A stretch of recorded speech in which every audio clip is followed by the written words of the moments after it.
All right, everyone. So on Empire, you obviously know that we talk a lot about the institutions coming into crypto. And that is why we are super excited to share that we are hosting the Digital Asset Summit. We've hosted this since 2019. It's coming up in London, March 18th to 20th. Don't miss your chance to get ahead of the curve. You can get 20% off with code EMPIRE20. We'll see you in London. This episode is brought to you by Toku, the first comprehensive global solution for both token compensation and tax compliance. Toku makes implementing global token compensation and incentive awards simple. With Toku, you get unmatched legal and tax support to both grant and administer your global team's tokens across the entire token lifecycle. Make your token grants easy today with Toku. All right, everyone. Welcome back to Empire. We've got Sam Hart and I was going to say Ethan Buchman. Bucky, you going by Bucky these days, Ethan? Yeah. Nice. For those who don't know, Sam is the head of product and strategy at Skip, also the founder at TimeWave, and Ethan Buchman does a whole bunch of stuff in and around Cosmos. So guys, welcome to the show. Great to be here. Thanks for having us. Yeah, of course. We were just talking about this before we hit record. One of our most listened to episodes actually ever was a Cosmos related episode with Jack and Zaki back maybe 6 to 12 months ago. And so wanted to kind of revisit the Cosmos thesis. And so when I think about Cosmos, you guys have nailed it with the Appchain thesis. Unfortunately, though, it seems like the Appchain thesis is kind of playing out not on Cosmos, at least when I look at the industry. It seems like some of that activity is happening on ETH L2s. So I would love to, maybe Sam, you could kick us off with this kind of idea of the Appchain thesis as you see it and how that has evolved as maybe it's happening not as much on Cosmos, or maybe I'm just wrong there. So maybe lead us in here. Yeah, so I think of Cosmos as kind of like late game technology. It's basically some degree of vertical integration within the application. And when the application ends up owning its own stack and from the consensus level all the way up to maybe the interface, then you end up needing some form of interoperability between different applications. We built the Appchain stack kind of in reverse of what Ethereum's doing. But for that reason, I think we actually have a number of primitives that are really like fit for purpose. And really over the next few months, I think you're going to see some very interesting stuff as some of like the really unique applications come online. Celestia and DYDX, I think, are kind of an early indicator of some of the very cool stuff that's coming. Yeah, I think the Appchain thesis is definitely continuing to play out on Cosmos as well. I think it's certainly validating to see other ecosystems adopt it and push it forward. I mean, that was always sort of part of the goal, part of the mission. I think part of what we're seeing that's so exciting still in Cosmos is that the frontier chains, like chains that are really pushing the boundary on new kinds of tech, whether it's privacy or performance or new kinds of scalability, many, if not basically all of them, are actually building with the Cosmos stack. And so seeing things like DYDX come to Cosmos, seeing Celestia just launch using the Cosmos stack, and founding the sort of modularity, the modular era, so to speak. And you've got guys like Anoma and Penumbra really pushing the bar on privacy. You've got new virtual machine chain designs, or even just like new EVM chains like Berachain using the Cosmos stack, and you've got Agoric, with their new virtual machine. So seeing a lot of the like cutting edge technology deployment happening using the Cosmos stack, I think is very validating. Now, it could be the case that, for where we are in the cycle or in the market or in, the adoption of these applications, it doesn't make sense for every other DeFi application to have their own app chain, right? And provisioning sovereignty is expensive. There's a price to it. I mean, that's part of the point, and you need to bear the cost of that. And are we going to be able to finance that with new inflationary tokens indefinitely. I mean, that's not clear. I don't think anyone ever really thought that was sustainable. It was always kind of a bootstrap mechanism that made sense at some point in the cycle, and maybe won't make sense in the future. But I think as we start to see some of these other infrastructure chains get off the ground, get adopted, as we start to see some of the more advanced applications prove out the model, then we'll see we'll see more apps kind of come back or launch using the Appchain thesis when it makes sense, right? The whole point of Cosmos was to open up the spectrum of possibilities for developers and communities to do the thing that made the most sense for them, right? And that will be different things at different times. And so I think that's all very validating. Can you unpack that a little bit more, Ethan, for someone that doesn't really kind of understand that? Of course, we've seen like this explosion of L2s. Now, of course, you have projects like DYDX, bootstrap their own app chain. And as you alluded to, that carries some costs and that could be subsidized through inflation. So, as you think about like, if you're a developer listening to this, like what's like the like ideal protocol that would be suitable to deploy their own app chain? Like, do you need it be of certain size, of certain users, of certain market cap for it to be kind of relevant, or how should we think about this? Yeah, I was going to say the ideal protocol is one with adoption, but it's a little bit cheeky. Sure, I mean, it's a heavy solution to have an app chain, you could say, and it gives you, as the developer, it gives you kind of full stack vertical integration, right? So you can control kind of every part of the platform and of its deployment, and that's very powerful. And so if you want that, or you need that, if there's elements you need to control, right? If you want to experiment with new kinds of cryptography, if you want to experiment with new ways to address performance, scalability, whatever the case may be, having that full stack integration and control over the full stack lets you do that. Now, it comes at the cost of provisioning and maintaining an independent validator set, right? Now, so how you afford that, there are also different solutions that, there hasn't been that much, I think, experimentation in that, maybe as we would like there to be, but ultimately validators need to get paid, and how they get paid. Right now there's really sort of two basic models, is like inflation of a token or transaction fees, right? And so ideally, if you have enough adoption that you're generating enough fees that you can use that to pay your validators, then the burden is not that high, and it makes a lot of sense to run your own app chain, right? If it makes sense to you to have a inflationary token and to use that as a bootstrap mechanism to attract a validator set and to sort of buy the time to build the adoption and the product market fit, then that can make sense as well. Of course, you're going to be subject to larger market cycles and fluctuations and so on, but that's still a fully viable path that a number of folks have chosen. Now, the other just benefit that comes from building, using the interchain stack and the Cosmos tech and building your own app chain is IBC, and you just get this like seamless interoperability with all these other chains, and that's something that shouldn't be underemphasized, because it's so powerful to be able to like launch and then immediately have connections without having to build bespoke bridges or custom infrastructure to connect to everyone, and be able to access that liquidity, access that other functionality, access those users. So it sort of comes with the larger ecosystem, which I think is also very powerful and drives drives decision making in some cases for chains to use the stack and to be a Cosmos chain, so to speak.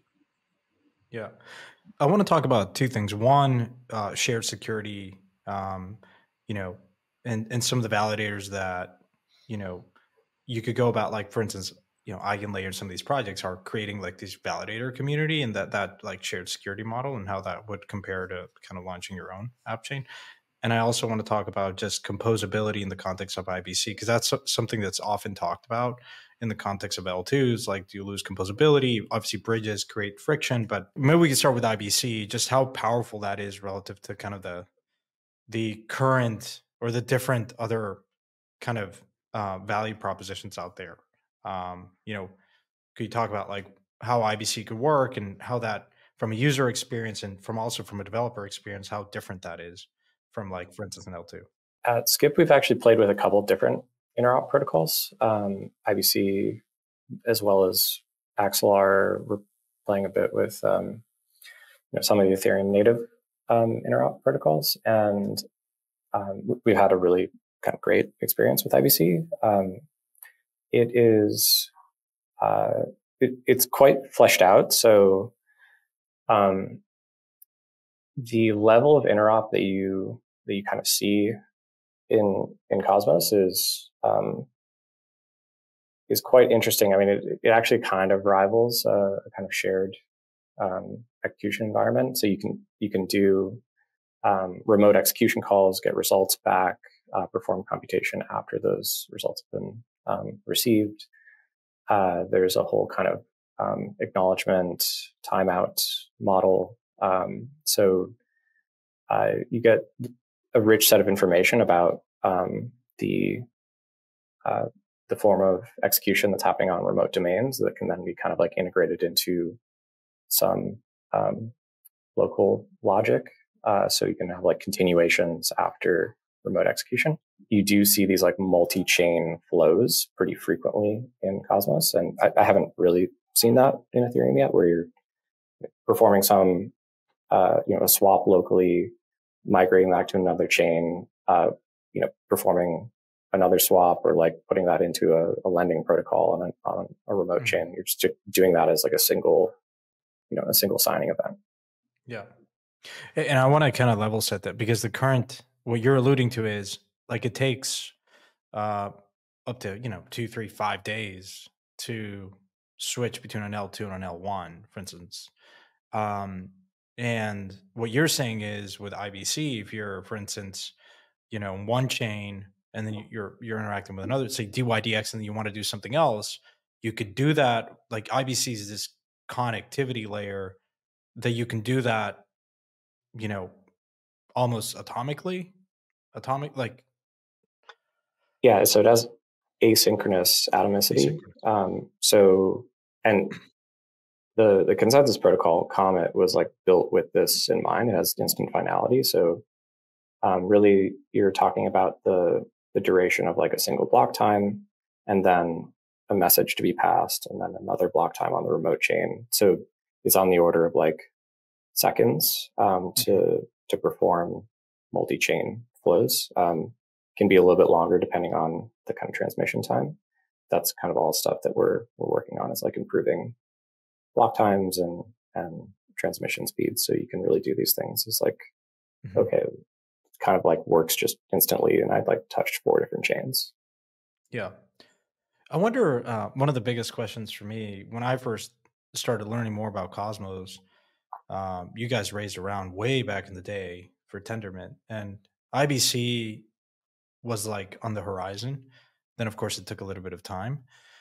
And one of the things for me when I think of Cosmos is it's kind of like the tech is really cool, but just for whatever reason, like it just doesn't have the same BD muscle and attention or appreciation from the broader community. And Ethan, you're kind of like smirking, smiling. Why do you think that is? Certainly we've seen like DYDX, for instance, like appreciate the potential. Like Facebook at one point was exploring like a lot of like Tendermint as a consensus protocol. I think it's super battle tested. Like a lot of people like have used it kind of in a white label manner, but I'm just kind of curious what you both would attribute to like this lack of love or appreciation for IBC and Cosmos in general. You want to take that, Ethan? I think there were a few questions buried in there. My general sense is that there is quite substantial love, let's say, for Comet, for IBC, for Cosmos. There was I think a bigger question about why has the BD in Cosmos not been very good, or the marketing and so on. One answer is Cosmos suffered a quite large scale organizational restructuring, let's say, to be diplomatic, that severely interfered with efforts to build kind of a coherent organization. And 3 years later, or 4 years later, almost, we're still kind of downstream of all of that. And so, that was a major, unlike almost every other ecosystem in Cosmos, there isn't like a single place you can go to like get your, to be routed, to get BD needs answered, that takes responsibility for marketing, things like this, right? And so Cosmos is kind of organizationally uniquely decentralized, which has pros and cons. And one of the cons has been a lack of coherence around BD and marketing, and that's I think had a major impact on things. On the other hand, I mean, to just take some more direct responsibility for it, Cosmos has always had a bit more of a look. We're not going to market and shill something here because we want to play a different kind of game. We want to play a longer game. We want to build transformative generational technology that is not based on any kind of single token dominating the whole ecosystem the way so many other chains and projects are sort of oriented. And so that kind of orientation, I think, has also focused the project on more sort of technical matters than, let's say, the market and BD matters. Now that doesn't, having that orientation doesn't preclude marketing or BD, or, it's not supposed to say that okay, those things don't matter. But organizationally, we never really had the opportunity to build the coherence there. And there have been various efforts, but there've been setbacks along the way as well. So yeah, Sam, I don't know if you want to add anything to that. Yeah, all those things are very true. I would say the kind of model that a lot of Cosmos developers have internalized is that that Cosmos is more of this stack or design pattern than it is like a singular technology. So the fact that Ethereum has kind of adopted this Appchain rollup model is actually kind of a Cosmos win in a way, because if you kind of treat it as a pattern, Ethereum has adopted the Cosmos pattern, right? And we're actually very collaborative with a lot of these folks that are trying to develop app chains on Ethereum. In our view, that is adoption of Cosmos, where you've kind of swapped out a couple of components. You've said, okay, well, I want to use my own custom bridging technology, and I want to outsource block production to a third party potentially, or data availability to a third party. So you've kind of chosen your stack. And there's a bunch of teams that are working on integrations there. So I guess there's just a different frame of reference about what success even looks like. We are promoting the adoption of that pattern, and we were actually very successful in getting Ethereum to adopt that pattern. There are individual components within that stack, so Comet and IBC, that we think are best in class, and those have made their way into some interesting domains. So Comet's being used by a bunch of Ethereum protocols, individually, just as just an off-the-shelf solution. IBC's been adopted and gotten integrations into Toku Ad and Avalanche, and there's a bunch of Ethereum integrations coming. We've been less successful in kind of getting the Ethereum rollups to use IBC, but that's kind of okay. So there's still kind of validation of this general pattern. I would love to see greater adoption of some of the core components. And one of the results of this kind of restructuring that Ethan is referring to, I think, is stronger ownership of some of these individual technologies. So I think we're better positioned now to be doing a little bit more of a concerted BD effort that's led by organizations that are building Cosmos SDK or building Comet, because there's kind of a direct benefit to the bottom line there. Ethan, what do you think about Rune choosing a fork of Solana for Maker instead of potentially becoming an app chain on Cosmos? Sam wrote a very good all right, then we can throw this to Sam then. Yeah. Summary about why they should choose Comet. Yeah. Or Cosmos. Yeah. Yeah, it was one of the reply guys in that gigantic post that Rune had. and we've been chatting to Rune a little bit. First of all, my understanding is that they're still evaluating. He was just kind of like Solana pilled a bit. If I'm being honest, I don't like fully understand the product requirements that they have. Seems like they may be trying to do like a payments thing, which is why Solana is a good option. But I'm kind of reading between the lines a little bit there. Yeah, I had like a pretty detailed like why Maker might choose Cosmos or like the Cosmos stack. And maybe you can link to that at some point. And I did a kind of follow up. They asked me to do a discussion with one of the Jito folks, just as like a compare and contrast. So the jury's still out. But Solana is also just an excellent set of technology. I mean,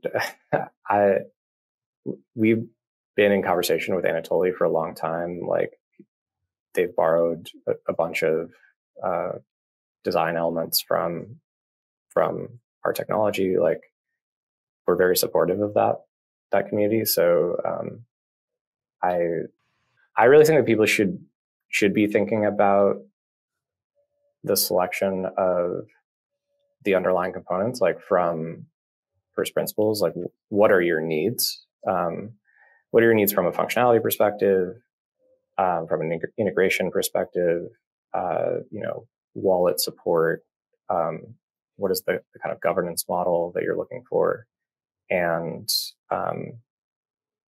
just kind of like reverse engineer what components plug into that.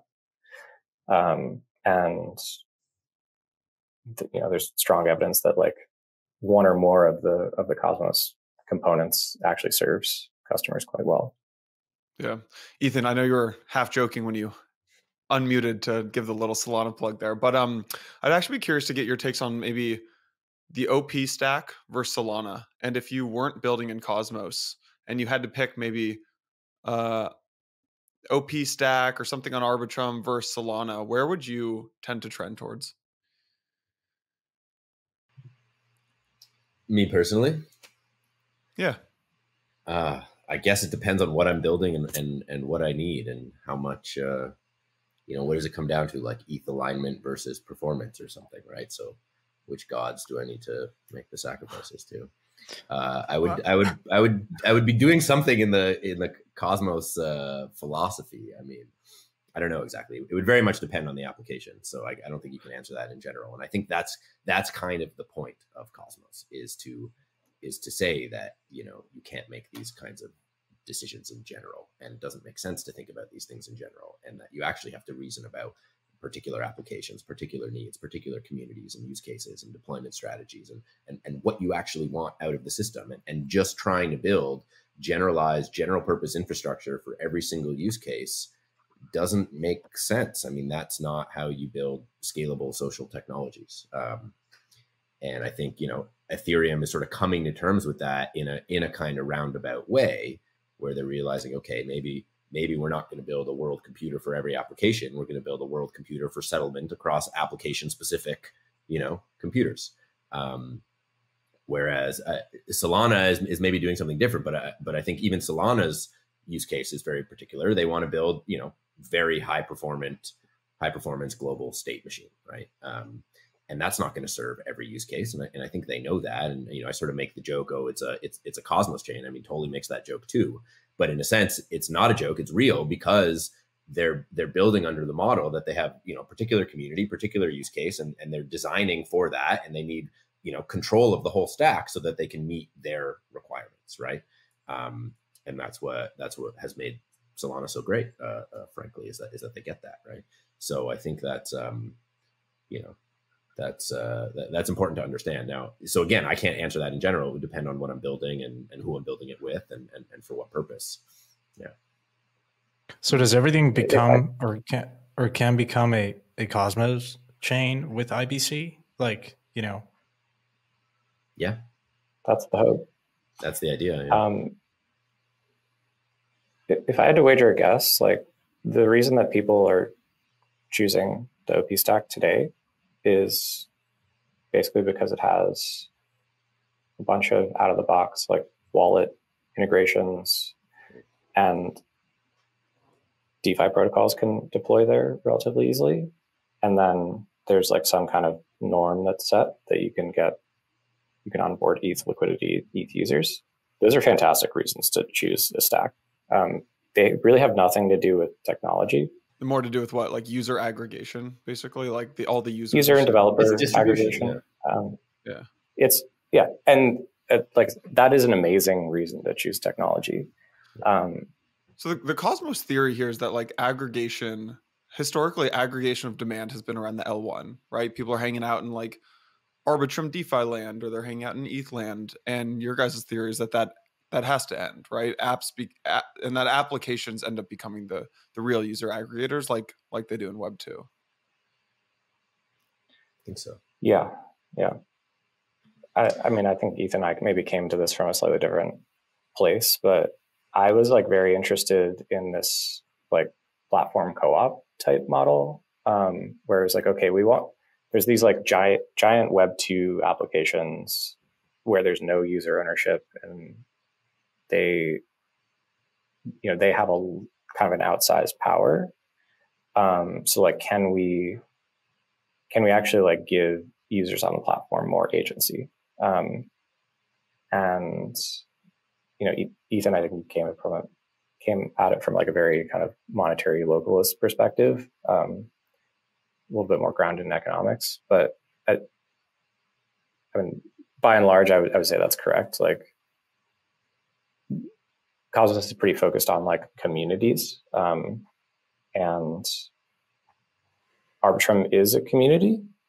I would say that it really has kind of a life of its own at this point, but it was kind of like importing a lot of the liquidity users culture of Ethereum originally. Like, I want to focus on the case of DYDX. At some point, the team realized, hey, it's not. I mean, I think they made the choice when there wasn't as a robust of an L2 ecosystem today, but they kind of. There's a great detailed post of Antonio, I think, that goes into the rationale for deploying on Cosmos.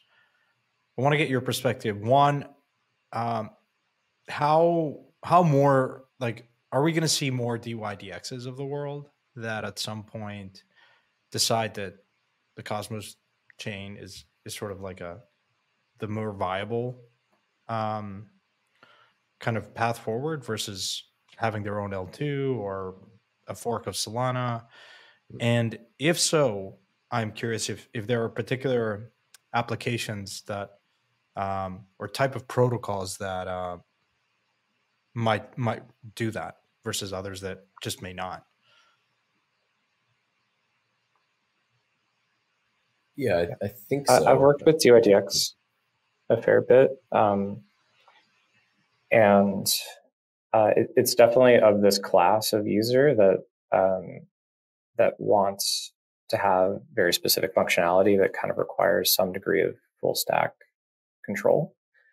One of the things that they are doing that is kind of common to a bunch of Cosmos chains is asking their validators to kind of perform extra work.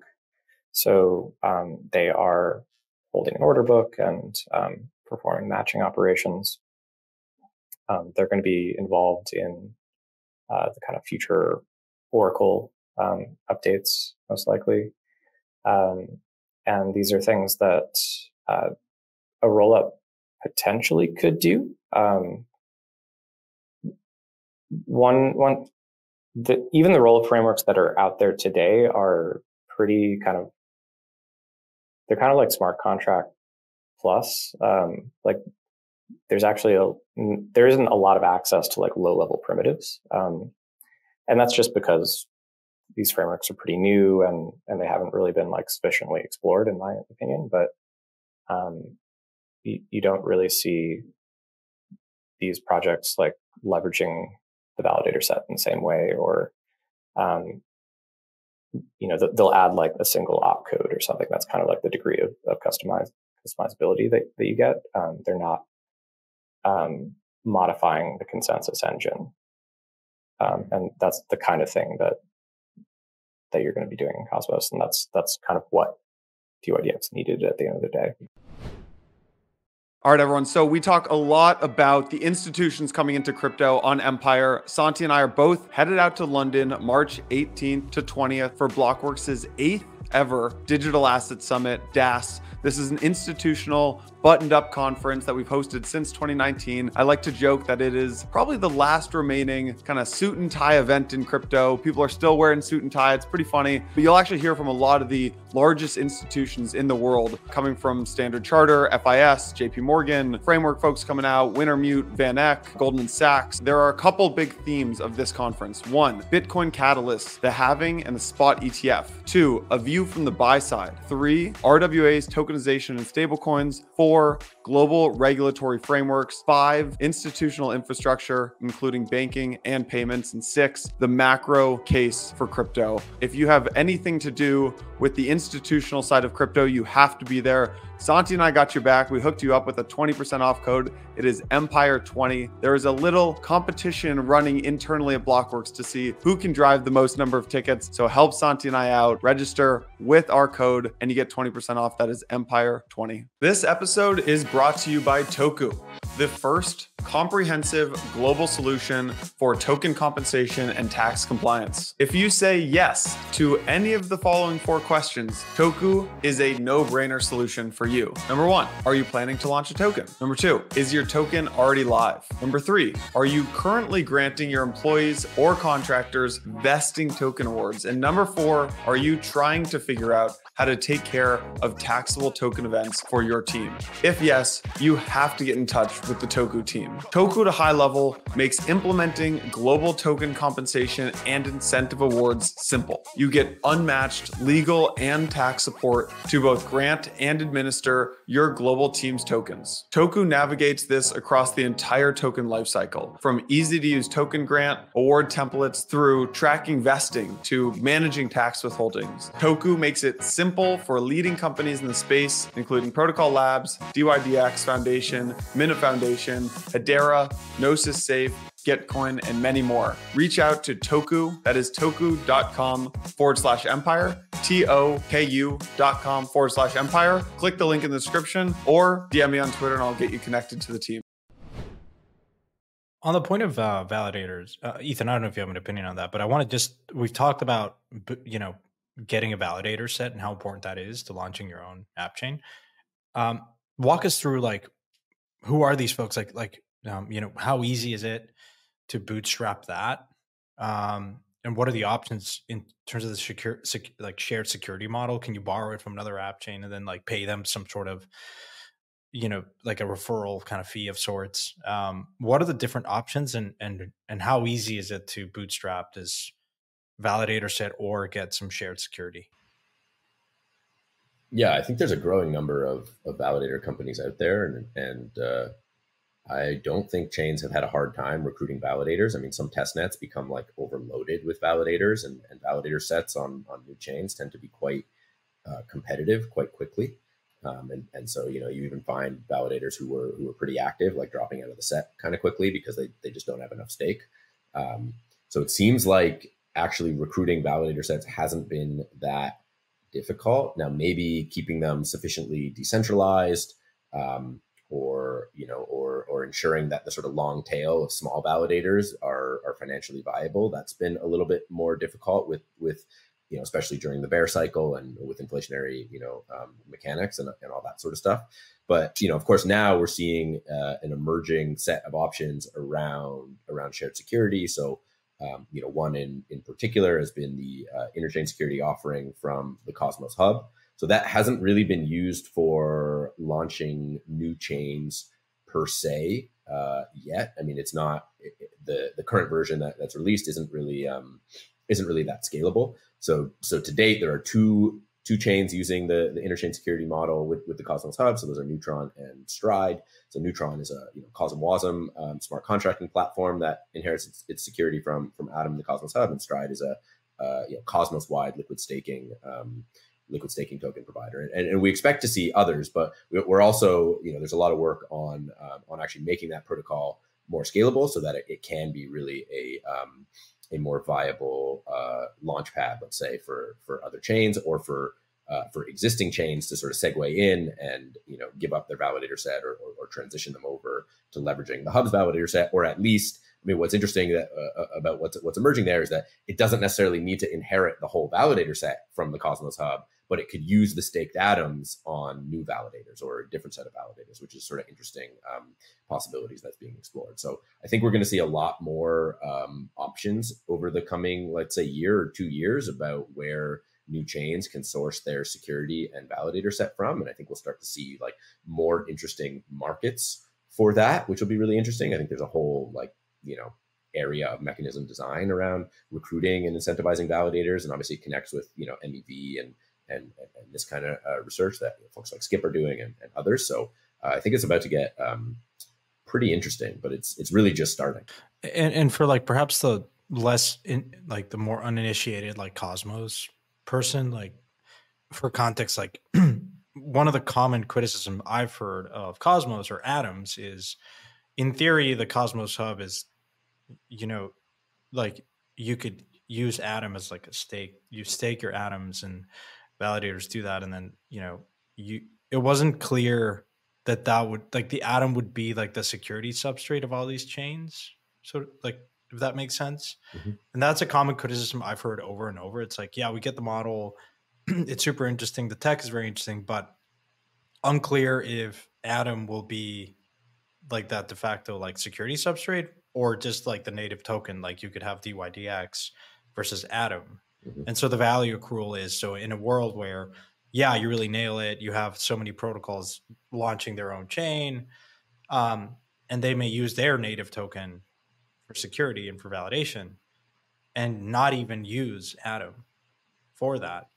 Is that a valid argument or not? I'm just kind of curious because I have heard it over and over again and I get it, but I'm not 100% sure it's correct. Or in practice. Why would that be any different than Ethereum rollups? Well, I guess the argument for Ethereum is, if you have a world where L2s really scale the amount of transactions that can happen in an L2, and then there is a settlement at some point happening to the L1, and so the L1 does benefit. And so there is some accrual. Now, of course, the big TBD in my mind is what's that ratio? But yeah. Yeah, so this is like kind of gets down to a core tenet of what Cosmos is, I guess, which is we just like think about settlement in a different way. Like settlement in the Cosmos world is a process that happens between two parties. You are settling between two parties, the rollup and the counterparty, or the shared security chain and the counterparty. And Ethereum kind of has this like, okay, all settlement like occurs on the Ethereum chain. You're kind of outsourcing some like ledger, like temporary matching, and then like doing some settlement back on Ethereum. So yeah, I guess that kind of like frames scalability in a slightly different way. But the way I think about security is generally it will be, if you're thinking about security specifically just from a cost of capital perspective, like it, then you're probably going to want to use like the most pristine capital that like has the lowest cost. So like Bitcoin or Ethereum is going to be a really good option. If you're thinking about it from a functionality perspective, if you want to like integrate with the Ethereum block space, like you're going to want to use Ethereum. If you want to integrate with Bitcoin block space or the Bitcoin community, you're going to want to use Bitcoin. And what the Cosmos Hub has to do from that perspective is provide a differentiated service that people want to integrate with. And there's some ideas about what that may be. But I think that's still like an emerging narrative. one of the things that the Cosmos Hub is exploring right now is like pairing security with lending. So you would get some kind of like protocol and liquidity along with security, which seems to have some traction at this point.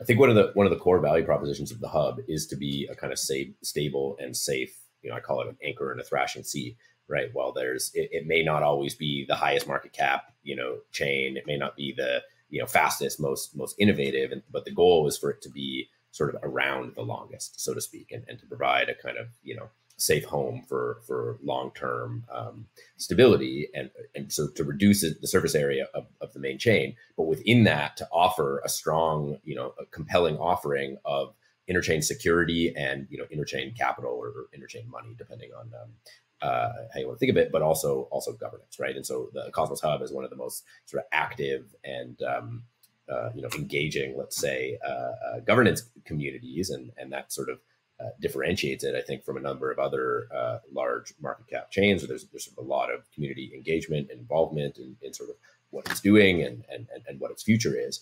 And the idea with interchain security is to start by just extending the core functionality of the hub and offering new features, new services as Atom secured chains, like what's happened with Neutron, Cosmosm, and with Stride, and to continue that. And in addition to extending its own functionality through these kinds of core services, to also offer a kind of launchpad to leverage its security for other chains, right? So even if other chains aren't using it to launch for their security, it still can extend its own functionality using its interchain security offering, like what it's doing now, right? But with the innovations that are coming to interchain security, hopefully over the next year, it'll be a lot more compelling. And easier and scalable for chains to leverage the hub security offering. And then, as sort of Sam mentioned, there's this effort to differentiate.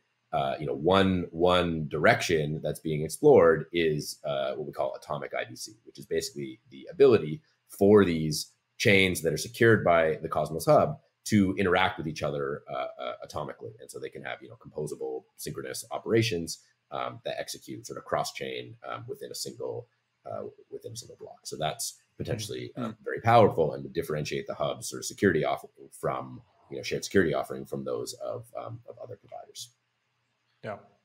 Apologies if this is a really stupid question, but I want to touch on scalability a bit. In a world where everyone leverages Atoms and leverages shared security, is there an upper bound that you guys have said in a similar manner, like that perhaps Ethereum may face? If you have hundreds, thousands of chains, like does a Cosmos Hub at some point reach a limitation of performance, or the ability to? It certainly will. I don't really see that as the objective. I think the hub specifically should try to kind of aggregate a smaller number of like really high level operators, that actually have like select for the best players. We're really talking about like the restaking market as a whole here. So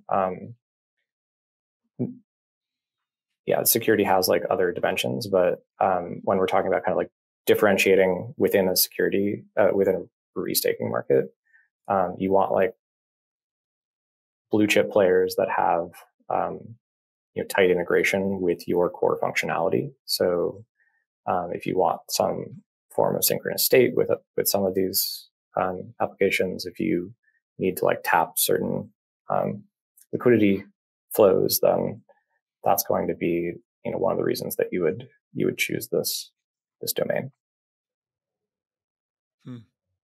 How does a lot of this, Ethan, I heard your talk from Modular Summit. How does a lot of what we're talking about start to unlock kind of new forms, new actually applications and new products and new ways of kind of interlinking finance? Yeah, well, I've been thinking a lot for a long time about what the actual use case and applications of all this technology we've been building is. A lot of people are out there saying, what are we really doing here? A lot of people are out there talking about, stable coins are the killer app. But I mean, if we built all this infrastructure so that we can just trade, vouchers for dollars in Circle's bank account, then, I mean, frankly, we failed. And so there has to be more than just, custodial stablecoins as the killer feature here. I do think that money really is the killer app. It takes a while to really unpack what that means, because I don't think any of us really truly understand money or the changes that are going to come to the monetary system over the coming decades. Probably we're on the cusp of sort of large scale constitutional change and reform. What I've been focusing on is really looking at real world debts and grounding ourselves in the sort of real world payment system and the network of liabilities that exist in sort of commercial activity, right? So in the real world, there are extensions of credit that happen between businesses all the time. This is trade credit, the trade credit market, right? Anytime someone issues you an invoice, that's a form of credit, right? They're extending you credit. You don't have to. They ship you goods or offer you a service, and you don't have to pay them for 30 days, 60 days, 90 days, right? And what we're looking at now is, okay, can we build that? Can we use that use case as an ideal opportunity to surface new opportunities for people to clear their debts? And essentially, what we want to think about is, can we build a payment system that is designed to clear the most debt with the least amount of money?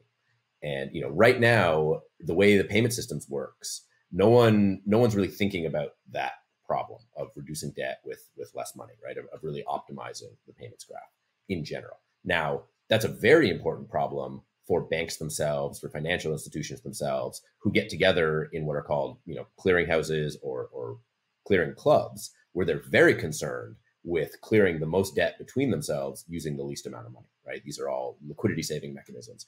And banks and financial institutions have been doing this for centuries, right? It's a major part of what's enabled them to grow, to become so powerful, is that they form these closed clubs where you can only get access if you're sort of part of the group. And within that club, you benefit tremendously from clearing debts with each other.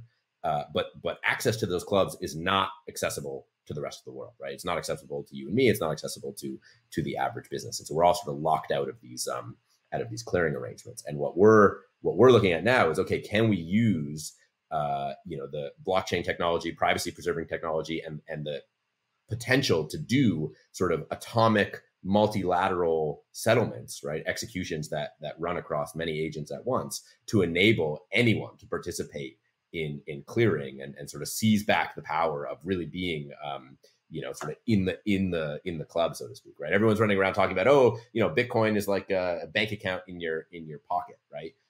But what's really powerful about banks isn't just control over the assets; it's the ability to discharge liabilities, right? And so no one really in the blockchain space, I think, is thinking about the problem of the structure of liabilities, the ability to clear them, access to credit, all this kind of stuff. And so we're trying to open that up by looking at what financial institutions have been doing, for centuries, really, and trying to make these clearing systems much more open and accessible. And so, that's a project we call collaborative finance because, these benefits really only accrue by collaborating in these clearing clubs. And this is something that, again, banks have been doing forever. And we've all been basically systematically excluded from being able to do. And that's led to the current monetary system we have today, and the way banks and central banks are sort of printing money and doing all this stuff in ways that there's much to lament about. And so we think we can really do something fundamental there, using blockchain tech in a very practical way for that really benefits real world users and actually has the effect of reducing overall systemic risk, improving the cash flow of individual businesses, improving their ability to, reducing their leverage, improving their ability to access credit, all kinds of things like this. And that actually can make cryptocurrencies themselves more useful in the real world. So I gave a talk on all this at the Modular Summit that sort of goes into a bit more detail. We've been working on a white paper that we expect to release soon.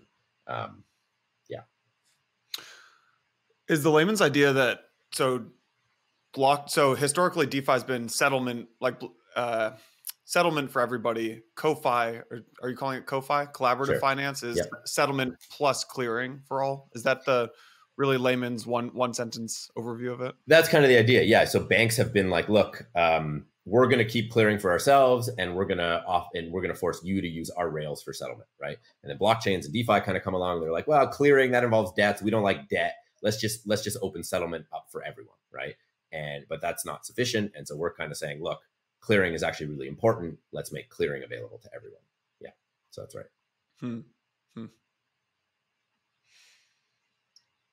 What does informal systems do, Ethan? A lot of stuff. I mean, we've been leading development of the Cosmos Hub for the last year. So we built and shipped interchain security, and we actually just passed a governance proposal to have our team funded directly by the Cosmos Hub for continuing that work in 2024. We also lead development of Comet, so the consensus engine for Cosmos. We built Hermes. That's sort of the one of the main IBC relayers. Is relaying, I think, most of the IBC traffic out there. We also run a security audits business called Informal Security. We run a validator, Informal Staking, so you can stake with us on some 20 plus different networks. And we've been building Ko-Fi. So I knew you do. So I didn't mean that in a derogatory way of saying what in the world are you doing. But when you think about what you guys will be doing in 2024 and 2025, will it start to be more on the front end, building these applications instead of just working on, not really what I'd call the back end, but like the hub and shared security and stuff like that? Yeah, so Ko-Fi is sort of our effort to build a real world application that actually takes the technology we've been building and that everyone's been building for years now to market in a sort of more direct way. And interestingly, we're actually trying to build it as a fully Web 2 product first, and just like push as far as we can before we actually need the blockchain tech, and we're getting pretty close to that. Yeah. But we really want to have there be no question of why blockchains are necessary for this use case, and really prove look, this is a fundamental thing that benefits real people that just cannot be done the same way without using this technology. And that's been really useful. What are your learnings from governance, having run Informal for a while and participated in Cosmos? Because actually when talking to other ecosystems, you talk to a lot of other L1s and L2s, and they basically have the inverse problem that Cosmos has. So their problem is, hey, look, we're really, really good at execution. We can ship really quickly. We have no community. We need people engaging on our proposals. We need to drum up the decentralization, basically. I would say Cosmos suffers from the inverse of that, which is sometimes a lack of execution ability, but a really, really, really strong community. So how do you guys think about that? Sam, you're smiling, so maybe you can start there. Yeah, I've done a bunch of work on the governance system on the hub and just in Cosmos. Did a bunch of product work there. So you're right, Cosmos has a super engaged governance community. Part of that is because of the inbuilt delegation system. So validators are also delegated governance powers, and users can override their validator if they wish. But validators are become this kind of intermediary that is supposed to be informed about governance and participates. And so we know our validators very, very well because they're quite active. And they solicit delegations through their kind of external communications and their interactions through governance.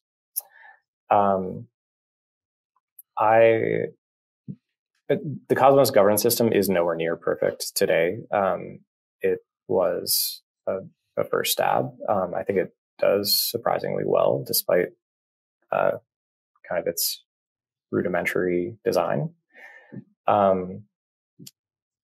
I'm pretty excited to see an evolution of that system that becomes more application specific, actually. So really, when you know what the purpose of the application is and really how it should function, then you can start to drill down and delegate specific responsibilities to interested parties. You could potentially do some kind of elections, or the Delphi folks have been kind of pioneering this like Borg model in Cosmos, which I think is quite interesting, where you kind of have an integrated legal party that has limited liability. Cosmos is kind of painted as being a dramatic ecosystem. That is just a direct result of very strong user engagement and high agency, which is something that all L2s will if they are decentralizing, like will experience. So it's kind of a byproduct of that agency, not anything that's specific to the Cosmos community. Ethan, what do you think about this? Because you guys had a 1-to-1 system, right? You guys kind of more set up like a co-op, kind of like one person, one vote. At least a year ago when we talked, is that a similar model still? Yeah. So Informal is set up like a workers cooperative. So after you're with the company for 9 months, because you get your one vote. That's the gestation period of a human. Day to day, Sam, you don't like that. Does humor belong in corporate governance? Yes. Yeah, I think it's important for employees to have representation. I think what you don't want is to overburden your day-to-day operations with governance. The reality is that governance is very expensive, and one of the major things I've learned, both from running Informal and also from Cosmos, is that often you have a desire to formalize and follow rigorous, good, strong practices, and all of that is good, but it can also be very, very expensive, and sometimes you need to be able to sort of make practical trade-offs. And I think at some level the hub is actually learning this and has done a decent job at this, and it's been sort of interesting. And on one hand, I think things in terms of governance have professionalized and improve on the hub. I think other times there's just sometimes something needs to pass just to sort of send a signal or to follow through, or to not just create significant added burden to kind of do it again. At Informal, I think we're learning sort of similar lessons. So it's not like every decision in the company goes through a full vote. That would be sort of insane. Really, the voting just comes down to the big decisions, like the board of directors. So, for instance, we actually did just we elected a new director because one of our previous directors stepped down. He was moving on to other things, and so we had we put together a nominating committee, and we nominated someone, and then we brought them into our all hands, and they were grilled by 50 employees, which was kind of a crazy experience for that board member. But then that's pretty interesting. Yeah. But then we did the vote and elected him, and so now he's joining the board. So it's not so what we don't want is to have that kind of level of engagement day to day, because that's just a huge it's just very costly, and there's a lot of overhead. And so we've really been trying to understand this problem sort of more deeply as one of information ecology, right? So people often they often run around sort of just demanding complete transparency of everything, or the involvement in every decision. Everyone's got an opinion, everyone wants to participate, but that's not necessarily useful.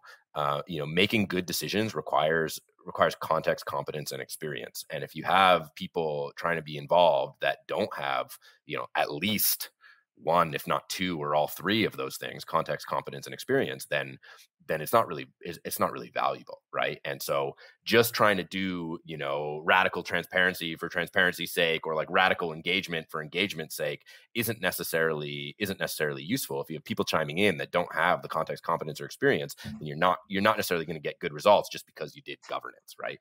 And so we're trying to be a lot more real about that, and about how we engage, and how we structure things, and how we enable the members of Informal to actually contribute in the way that's best, and how we reduce the overhead, say on the executive team for sort of managing a more complex governance procedure. And that's been really interesting to sort of navigate the company through. And I think the Cosmos Hub is going through a sort of similar thing, right? Sometimes you hear from very loud voices who have very strong opinions on governance, but frankly, they don't have the context, competence, or experience to actually contribute in a valuable way. And so, that's obviously there's lots of people that do, and it's sort of interesting that these open systems, you kind of can't restrict people from participating, and that's part of what's so valuable about them. But you also need ways to manage the sort of information ecology effectively, so that you can surface the right information, so that you can have the right conversations, so that you can make the right decisions, right? So I think at the end of the day, one of the major takeaways for me about all this stuff is that, look, humans are political animals. That's like part of what it means to be human, is to be able to engage in politics. Politics typically has like a negative connotation, you know, Thanksgiving dinner and you just talk about politics and everyone hates each other or whatever. But I think there is a positive side to it. But I think the key enabler for that really is language, and having, you know, having good language to be able to talk about things and discuss things and have the right conversations, right? The sort of nature and quality of your politics, I think, really comes down, and by politics I don't mean like an individual's political position. I mean the quality of like the political institutions really comes down to the language you use and the kinds of conversations you're able to have. And so by focusing on like sort of having better language and having better conversations, I think that's really the most important thing, more than any kind of formal governance procedure or, you know, voting mechanism or any of this kind of stuff. I think it's really about the conversations. Yeah. Nice. One thing I'll add to that is that like the most effective institution is not the one with the least amount of conflict. You know, conflict is an important part of negotiation and kind of surfacing information that's kind of critical for good decision making. But this gets kind of muddied. It's very easy to say that this is a waste of time or this is toxic or something because like everybody's arguing. You know, you need to balance that correctly, but we should really be trying to index on what institutions are best for the kind of key stakeholders. And that is something that Cosmos has not nailed, but at least we're like trying to think about in a relatively clear way. Guys, we think about wrapping this up. Anything that Santi and I have missed in terms of like really exciting things that you guys are thinking about going into 2024 that we haven't talked about yet? One kind of general theme is Cosmos is kind of making its way into kind of unexpected realms. So there is a Bitcoin restaking project that's like very directly integrated into Cosmos called Babylon.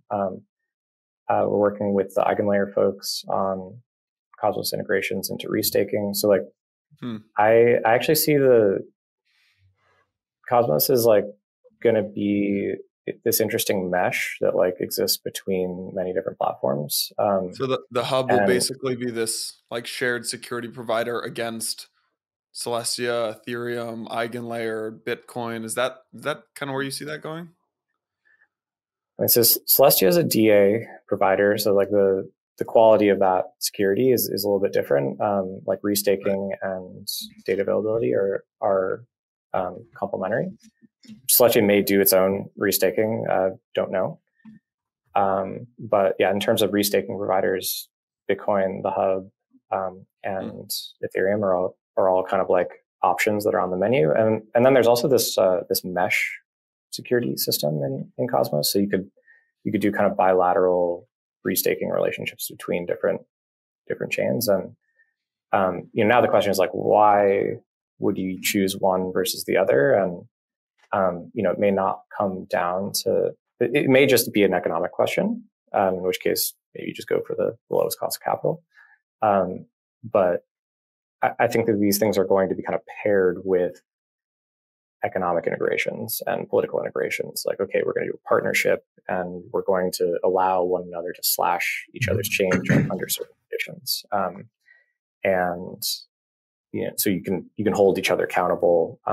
You can layer that in with a liquidity sharing agreement or some kind of you know, direct utility that's offered by your app chain.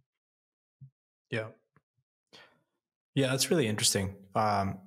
You know, the two big themes that I'm seeing, you know, are rehypothecation of security, which ties directly into, you know, as really validates, no pun intended, kind of the ability for projects to then say, oh, wow, like I can launch my chain.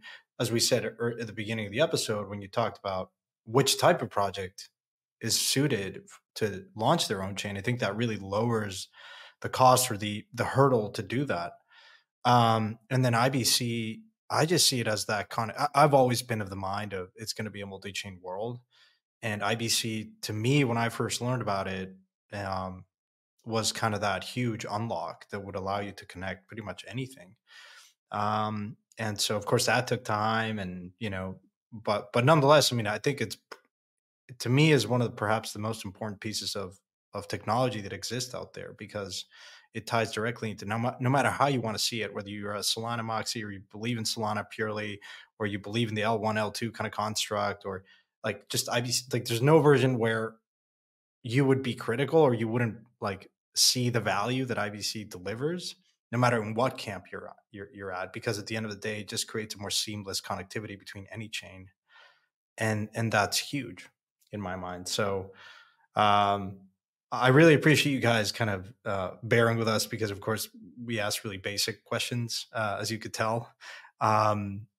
My interactions always with the Cosmos folks is just, I think you guys are probably one of the smartest communities out there. And so sometimes we try to level it down to us kind of lizard brains to really kind of understand it. But I guess, what's the best way to keep tabs of the Cosmos ecosystem, what you guys are working on? I know we kind of didn't do that as much at the beginning, but where can we go if we want to learn more about what both of you guys are building?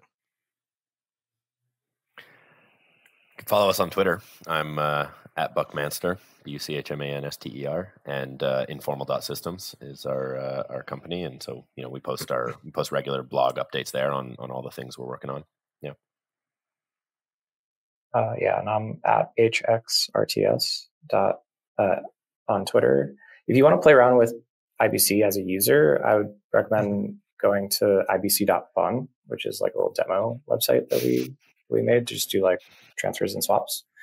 You can onboard from Ethereum there. And nice. I mean, everybody in Cosmos is super friendly. So just reach out, say hi. We can point to stuff. Except for Ethan Buchman at 2 a.m. over at Chessboard. I will tell you that much. Monster. I wasn't friendly. No, I just remember when they came to close down the bar. And they were, I was mad, yeah. Wait, just one stat, like how big are your teams? And are you hiring? Yeah. Santi, you leaving that? What? I said, you looking for a job? You leaving the job? Dude, I mean, this has been a prolonged bear market. Ad dollars are not trickling down in Empire. No, I'm kidding. No, for me, it's like one of those like interesting stats, because there's just some teams that are massive. You never heard of them, but they're like 50 people, 100 people. But I'm curious. Yeah, we're like 50 people. I think a bit more. There you go. We are hiring a couple roles, so you can check that out, informal.systems/careers. Yeah. Great. How about you, Sam? Yeah, Skip is 15. We're also hiring some technical roles, but there's like 8-ish core teams, and it really depends on what you consider core team in Cosmos. That vary from 5 people to 20 people, building different components. It's more of a kind of flat system. There isn't the same kind of like Ethereum Foundation and then everybody else. It's just like everybody's in more of this like peer group doing development together. And then you've just got one person at Blockworks, effort capital, just putting in the work.